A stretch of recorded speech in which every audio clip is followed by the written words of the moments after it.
Oke, pernah nggak sih lihat saham yang kelihatannya murah banget, tapi kok harganya turun terus? Hari ini, anggap aja saya ini mentor saham kalian, dan kita bakal bedah tuntas salah satu kasus paling menarik di bursa, PT Wijaya Caya Timber, atau FWCT. Ini peluang emas, atau jangan-jangan sebuah jebakan? Coba dilihat ini. Di satu sisi, angkanya kelihatan cakep banget. Valuasinya murah, dividennya gede. Ini tipe-tipe saham yang bikin para value investor langsung ngiler. Tapi, di sisi lain, ada awan gelap yang gede banget. Laba bersihnya anjlok parah, harga sahamnya terjun bebas. Jadi sebenarnya apa yang terjadi di sini? Yuk, kita bedah lebih dalam. Oke, buat memecahkan teka-teki ini, kita harus mulai dari akarnya. Coba deh, kita lupain dulu harga sahamnya sejenak, kita lihat mesin di baliknya. Karena bisnis inti FWCT ini sebenarnya punya pondasi yang kuat banget loh. Jadi, jangan salah ya, FWCT ini bukan pemain kecil. Mereka ini salah satu raksasa ekspor. Model bisnisnya itu terintegrasi, artinya mereka kontrol semuanya, dari pohon sampai jadi produk jadi. Ini kan bikin mereka efisien. Dan yang paling penting, mereka punya sertifikasi global, yang ibaratnya paspor buat masuk ke pasar dunia. Ini bisnis beneran, bukan kaleng-kaleng. Tapi kalau bisnisnya sekuat itu, kenapa harga sahamnya kayak kapal mau karam? Nah, jawabannya adalah karena FBCT ini lagi berlayar lurus ke tengah-tengah badai sempurna. Ada tekanan biaya dari dalam dan ancaman raksasa dari luar. Nah, disinilah ceritanya mulai jadi aneh. Coba perhatiin baik-baik slide ini. Penjualan mereka itu sebenarnya naik, yang harusnya bagus kan? Tapi lihat deh apa yang terjadi sama laba bersihnya. Anjlok, bener-bener terjun bebas. Kok bisa begini? Dan inilah masalah internalnya tergambar jelas di sini. Bayangin deh, FWCT ini kayak lagi kejepit di mesin pres raksasa. Dari atas biaya bahan baku neken, dari bawah biaya logistik juga ngedorong. Jadi biarpun jualannya makin banyak, untungnya itu ambles kegerus sama biaya-biaya tadi. Kalau masalah internal tadi dirasa belum cukup, ternyata ada masalah yang jauh lebih besar datang dari seberang lautan. Sebuah badai geopolitik yang mengancam langsung pasar terbesar mereka, Amerika Serikat. Penting banget buat ngerti, ini bukan pajak impor biasa ya. Anggap aja ini tarif hukuman.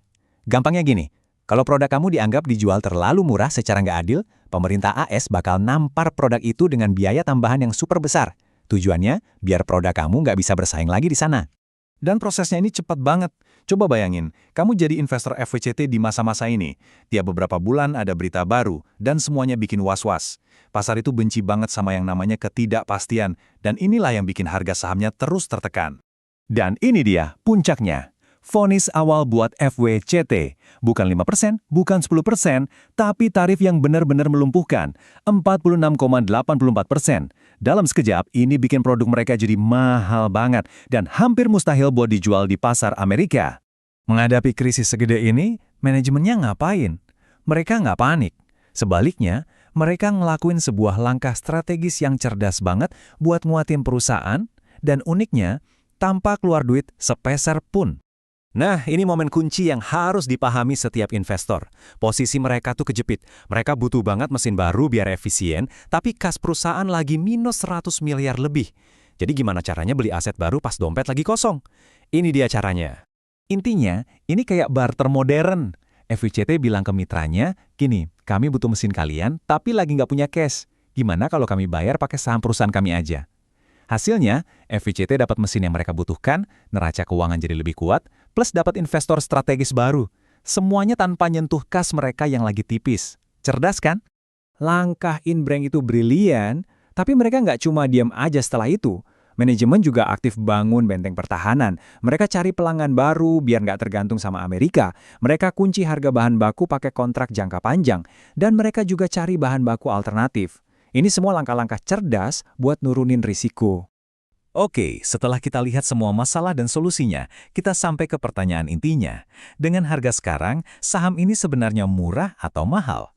Nah, disinilah angka-angka mulai menceritakan dua kisah yang sangat-sangat berbeda. Sebelum kita lihat angkanya, coba dengerin kutipan dari seorang analis pasar ini. Ini nangkep dilemanya dengan pas banget. Katanya, FWCT terlihat murah, tapi sebenarnya mahal. Maksudnya apa sih? Yuk kita bedah. Dari satu sisi, kalau kita lihat dari sudut pandang asetnya, saham ini kelihatan murah banget. Rasio harga terhadap nilai bukunya nunjukin seolah-olah kamu beli perusahaan ini dengan diskon gede. Gini deh, Bayangin ada perusahaan yang total aset bersihnya 1 miliar, tapi kamu bisa beli seluruh perusahaannya cuma dengan 560 juta. Murah banget kan kedengarannya? Tapi, begitu kita lihat dari sudut pandang untungnya, ceritanya langsung kebalik 180 derajat. Saham ini tiba-tiba kelihatan mahal. Kenapa? Ya karena laba mereka anjlok parah. Jadi harga sahamnya yang sekarang itu jadi kelihatan mahal banget kalau dibandingin sama untung secuil yang mereka dapat. Kamu bayar mahal untuk setiap rupiah keuntungan. Terus gimana sama dividen 8% yang kelihatannya menggiurkan itu? Nah, ini jebakannya. Ini tuh kayak orang yang gajinya 10 juta sebulan, tapi pengeluarannya 16 juta. Lebih besar pasak daripada tiang. Mereka bayar dividen lebih banyak dari uang yang mereka hasilkan. Ini lampu merah besar, yang nunjukin kalau kebijakan dividen ini nggak bakal bertahan lama. Jadi, setelah semua data ini, gimana dong? Nah, sebagai mentor kalian, tugas saya bukan ngasih jawaban beli atau jual. Tugas saya adalah bantu kalian merumuskan pertanyaan yang tepat, biar kalian bisa bikin keputusan investasi sendiri. Inilah inti dari semuanya, diringkas dalam satu slide.